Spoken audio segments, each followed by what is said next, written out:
अस्सलाम वालेकुम my YouTube family, कैसे हैं सब लोग। उम्मीद करती हूँ कि सब खैरियत से होंगे। आज मैं आपके साथ शेयर करने वाली हूँ बहुत ही मज़ेदार और बहुत ही ताकत से भरपूर ड्रिंक, जिसे आप पियेंगे जिनकी नज़र कमज़ोर है, जिनके पट्ठों में दर्द रहता है, जिनकी वेन्स में खिंचाव रहता है, जिनकी आंखों पे ऐनक लग चुकी है, उन सब के लिए ये बेहतरीन है।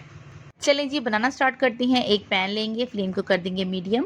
इसके अंदर डालेंगे हम 1 मग भर के दूध का डालेंगे। आप 1 गिलास भी दूध का डाल सकते हैं मेजरमेंट के हिसाब से। इसके अंदर डालेंगे हम 15 से 20 मखाने, फूल मखाने इसके अंदर हमने ऐड कर देनी है। फ्लेम आपका बहुत ज़्यादा हाई नहीं होना चाहिए, मीडियम होना चाहिए, ताकि जो दूध है वो बॉइल्ड होकर बाहर आना शुरू हो जाए। मीडियम फ्लेम रखेंगे। दैन हम इसमें ऐड कर देंगे बादाम, 2 चम्मच भर कर हमने बादाम के ऐड कर दिए हैं इसके अंदर। और ये देखिए, मैंने इसके अंदर ऐड करने के बाद 2 जो सब्ज़ इलायची हैं उनको थोड़ा सा खोल के आगे से, ताकि उसके जो दाने हैं वो भी इसके अंदर अच्छे से पक जाएं, वो मैंने इसके अंदर डाल दिया है। इसका फ्लेम जो है वो बिल्कुल आपने मीडियम रखना है, बहुत ज़्यादा हाई फ्लेम नहीं रखना। मीडियम से भी आप चाहें तो स्लो रख सकते हैं। हमने इसको अच्छे से इसके अंदर पकाना है, ताकि इसका सारा जो असर है वो दूध के अंदर आ जाए।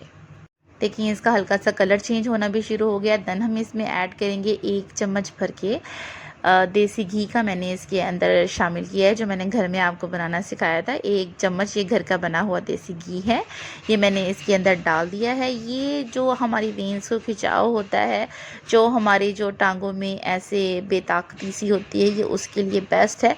जैसे अब मौसम चेंज हो रहा है, आप इसे ज़रूर बनाइएगा। ये छींकों, नज़ला, ज़ुकाम, इस तरह की हर एलर्जी के लिए भी बेस्ट है। इसके अंदर मैंने हाफ़ जो है टीस्पून जो है सौंफ का डाला है, वो भी इसके अंदर डाल के मैंने, ये देखें, मीडियम फ्लेम पे इसे मैं कुक कर रही हूँ। देखें, आराम से इसको आपने बनाना है, बहुत ही इत्मीनान के साथ। बहुत ज़्यादा हाई फ्लेम नहीं करना, इससे एक तो दूध बॉइल्ड हो जाएगा, दूसरा इसका असर भी अच्छे से इसके अंदर नहीं निकलेगा। ये देखें, बादाम हैं, फूल मखाने हैं, सौंफ है इसके अंदर, और इसके अंदर हमने देसी घी का 1 चम्मच डाला है, और हमने 2 इलायचियाँ इसके अंदर डाली हैं। अब क्या करेंगे, कोई भी स्ट्रेनर आप ऊपर रख देंगे, ताकि अगर इसका बंद ढक्कन देंगे ना तो ये बॉइल्ड होकर बाहर आ जाएगा। आपने कोई ऐसा ढक्कन इसके ऊपर देना है जिससे इसकी जो हीट है वो बाहर निकलती रहे और एग्जॉस्ट होता रहे। देन आपका जो दूध है वो ऊपर से बॉइल्ड नहीं होगा और अच्छे से कुक होगा। ये देखिए, मैंने बिल्कुल फ्लेम जो है इसका मीडियम रखा है।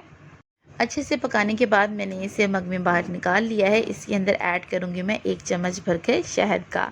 अगर आपके पास शहद अवेलेबल नहीं है, आप इसके अंदर मीठे के तौर पे चीनी भी ऐड कर सकते हैं, पर शहद बेस्ट है, ताकत है इसमें, और ये एलर्जी के लिए बहुत अच्छा है। आजकल जिन लोगों को छींकें आ रही हैं बहुत ज़्यादा, मौसम चेंज हो रहा है, आप ये ड्रिंक बना के पिएँ, आपकी जो एनर्जी है वो बहाल होगी।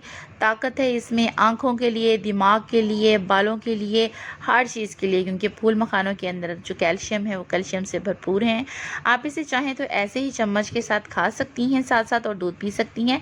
अदरवाइज़ आप इसे ग्राइंड करके भी इन तमाम चीज़ों को इसके अंदर डाल सकते हैं, बट ऐसे बहुत ज़्यादा बेस्ट है कि आप साथ में खाते जाएं और साथ में इसका जो है ये दूध जो है उसको पी लें। ये बहुत ही मज़ेदार है, बहुत ही डिलीशियस है, ताकत से भरपूर है। आप इसे बच्चों को, स्कूल गोइंग बच्चों को भी देख सकते हैं। जो बच्चे जिनकी नज़र वीक हो रही है, जो बच्चे पढ़ाई में कमज़ोर हैं, आप डेली इनको बना कर दें, और आप ये रात को सोने से पहले पी लिया करें। देखिएगा, चंद ही दिनों में आपकी जो ऐनक है वो उतर जाएगी, और आपकी जो दिमागी सलाहियत है वो और इंक्रीज़ हो जाएगी। माशाल्लाह से रिलैक्सेशन है, नींद भी इससे अच्छी आएगी। और मेरी वीडियोज़ को लाइक करने के लिए बहुत बहुत thank you. Thanks for watching.